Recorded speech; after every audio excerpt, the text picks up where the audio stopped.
Sabah Məlmə, xoş gəlmisiniz O Kosalara. şəhidlərin qandan qurban olun. O şəhidlərin doğan analara qurban olun. O şəhidlərin ruhu qarşısında baş əyirəm. Allah prezidentimizin arxası ol. Həmə ol, kömək ol, ya Rəbbim. Necəli? Gördüm buradasan. O taydan səni çağırdım. Eşitmədin. Allah'a deyirəm səs gəlir.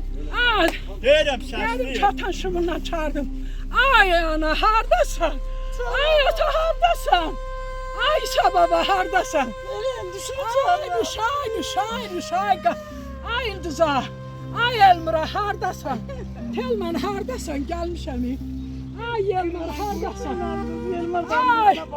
Ya Xeyrat baba, hardasan? Zərif nənə, hardasan? Doktor.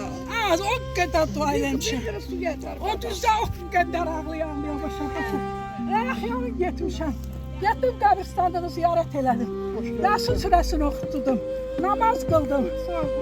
Allah bütün dünyadan köçənlərin hamısına rəhmət eylesin. Olsun ya Rəbbim. Amin.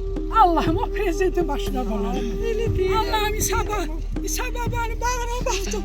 O kadar ağladım. Allah dedi buraya İsa babanın bağıydı. Allah Erməniləri tıkan dağıt. Allah onları zəlil eyle. Allah onları xar eyle. Allah onları yolmaz. Allah'ım. Şükürler olsun. 30 il çık. Şükürler olsun. Dedim vallahi ben Məlvənin nevasıdır.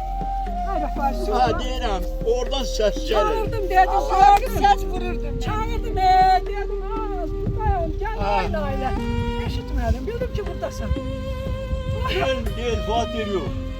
Ha dedim vallahi oradan səs gəlir. Ay millət, ay cəmaət, oradan səs gəlir.